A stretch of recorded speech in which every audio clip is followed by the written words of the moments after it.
Welcome to Flow of Miracles Reflective Moments. And today I'm speaking again about balance, and in particular about balancing your home life. If you want to reflect more about balance in general, you can, of course, listen to that video or about balancing other areas of your life. But today I'm talking about balancing our home life because the busier we are, the harder it is sometimes to balance all the chores and all the things that come with running a household, whether you're alone, in a partnership, or have kids. Everybody knows that it's a lot of work and sometimes with very little reward. And it helps when our home lives are balanced because when we have a clean, well run household, we feel happier, we are more able to explore other areas of our lives, and of course, it is a wonderful way of making your life easier. So, first, let's talk about the reflective question: what is the state of your home?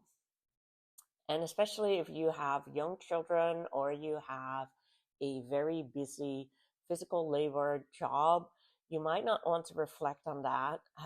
But it's a good thing to do because when our homes are unhygienic, dirty, or unorganized, it really saps our energy.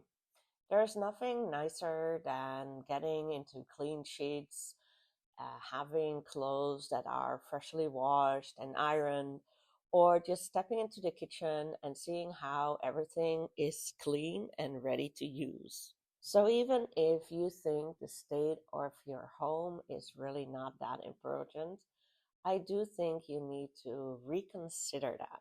When you want to improve the state of your home, the first thing to do is always look at what areas of your house are really unhygienic, because that can really cause problems with your health because there's too much bacteria there. It can cause problems for your pets or for your children. So, those kind of areas in the state of your home need to be fixed ASAP. Mold in the bathroom, maybe dirty dishes that have been standing too long. We have all done it before. But actually take the time to really check out what is going on there and to make sure that those kind of areas keep being clean and hygienic. And the second thing to do is to check where your house is dirty.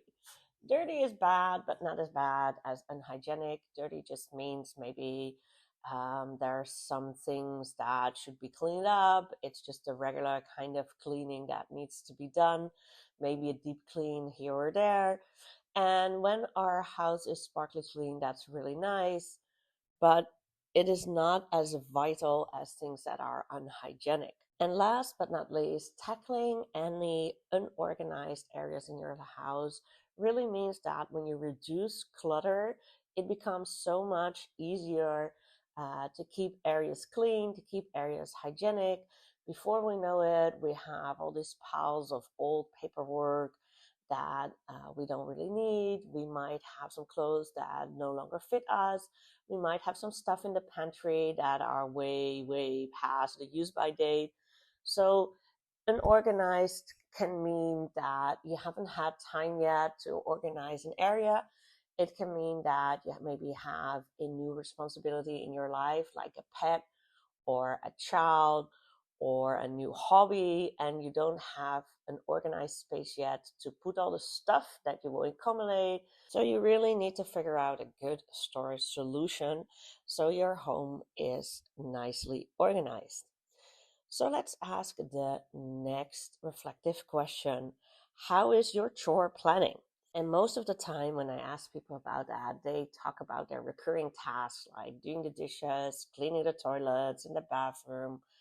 But I always tell them that when you do chore planning, you should go big, small, recurring. When we first think about the big chores that we need to do, maybe things that need to be renovated, maybe stuff in your garden, we need to find time in our planners for big chores that take several hours or maybe even several days or weeks. And if we don't first plan those big chores, usually they don't get done. And especially not big chores that we hate to do. And then people tell me their gardens are overgrown with weeds, or their closing cabinets are stuck and can be open, or they still haven't gone out to buy that new cabinet that they desperately need. So, first, think about any of the big chores that you haven't done and haven't made time for. Then, think about any of the small stuff that has been laying around, maybe some screws that needed to be tightened, maybe some small stuff that still needs to be done that you think you will do tomorrow, and you've been thinking that for the past couple of months. And only then think about the recurring tasks. Because recurring tasks are recurring, often we don't need to really plan them. We will see them because if you want to cook and you don't have any clean pots and pans, you know you need to do the dishes. And if you smell your toilet or maybe the litter box, you know it needs to be clean. So even if you do not plan them correctly or you've been putting it off, the fact that you use those things every single day means that you will actually know that it needs to be done. When you're doing chore planning, it's a good idea to also check what you need to reduce in your life so there's time for the chores.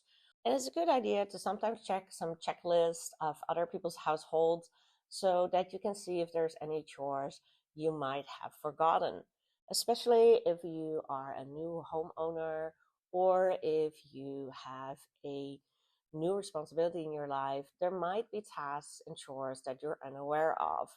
And I always feel for people who find out that they should have been sterilizing bottles or they should have been checking out the air purifying filters, or they forgot to change something in their houses and figure out that that has been causing problems for a long time. And once you have a good list of things that you want to manage in your own home, it's simple to actually make sure that the bigger tasks that are recurring are being done. Maybe it's checking out old paperwork or organizing the attic now and again or the shed. Once you are in a good routine, chore planning becomes quite easy. And that means that it's also quite helpful to talk about the last reflective question, which is how are you sharing your responsibilities? Whether you have a household on your own or a household with a partner or with kids, usually the more people there live in the household, the more chores and need to be done. And it's just not healthy for one person to do all the chores. Single people might feel that they need to skip this because, well, all the chores are their responsibility, so there's no sharing. But we need to know, of course, that many of the chores can be outsourced. Maybe your life will really improve if you have a cleaner 4 times a year. Maybe asking friends to help you out with some garden work in exchange of helping them out for something else really make sure that you have your yearly spring cleaning or fall winterizing that gets done fast and efficient. So it's important to think about how you're sharing your responsibilities because often household management and balancing all these household chores is too much for us.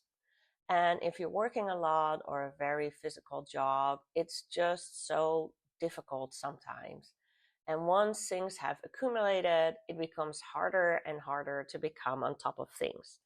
This can also happen if you had a time in your life where you've been seriously ill for a longer period, or if you've been taking care of somebody who's been ill, and now you notice that things in your household have been really neglected. It becomes a good idea to actually think on if you can spare some expense or ask some friends to share responsibilities with you and to make sure that your household is back into ship shape.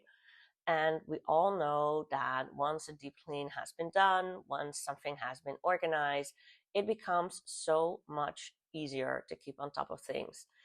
Clean spaces invite being clean. And they actually did some research on that by having people stand near a trash can and offering flyers to people. And if the flyers were already scattered around the floor, A lot of people who did not really appreciate the flyers would also litter, but if the area was clean, people would feel obligated to use the trash cans and make sure that they weren't littering. This is just human nature. If something is clean and organized, we like to keep it that way. If something is already cluttered, we feel less responsible. We feel like it's less of a big deal because in our minds we're saying, well, somebody has to clean that up anyway, or I will deep clean that tomorrow. And before we know it, our tables are littered with stuff, our dishes are piling up, and our clothing drawers won't be able to be closed. So it's very important to understand that sharing responsibilities in household management is just really important, even when you're on your own, because there are always reasons why sometimes we're just behind on things. And because we all struggle with that, often family and friends or professionals find it no big deal to come out and help you. So I highly recommend that you take some time to reflect on the state of your home, on how you've been chore planning, and how you've been sharing responsibilities, because it really helps to have a clean and happy household. And I'm sure it will surprise you how much more energy you have and how much more you love life when you balance your household responsibilities and enjoy your home life.